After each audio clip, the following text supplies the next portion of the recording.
You sit down to do the one thing that matters, and somehow you're cleaning your desk, checking your phone, suddenly fascinated by a task you've avoided for weeks. The work is right there. You want to do it, and you cannot make yourself begin. You call this a discipline problem. You're wrong.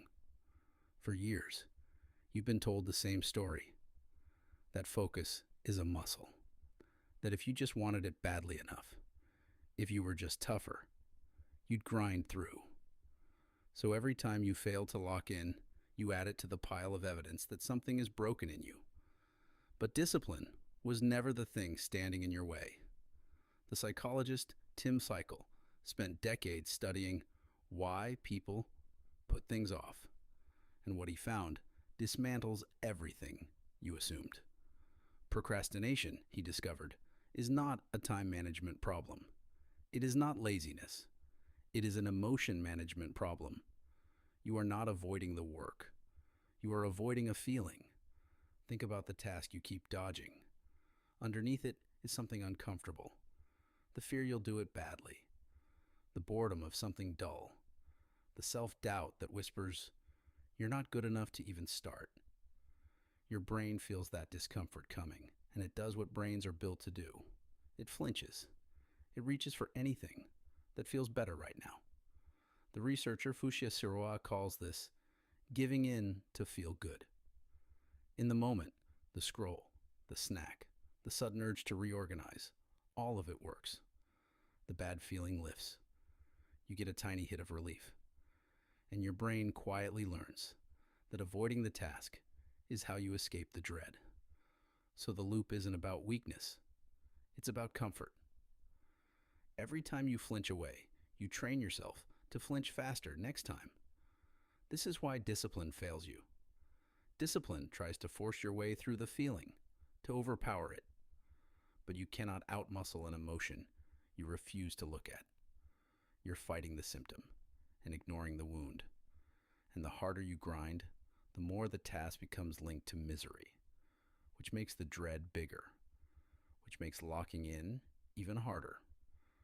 So, if it isn't force, what does locking in actually feel like? The psychologist Mihaly Csikszentmihalyi studied people in their most absorbed states. Athletes, artists, surgeons, people so deep in their work, they forgot to eat. He called it flow. And here's what he found. Flow is not something you force.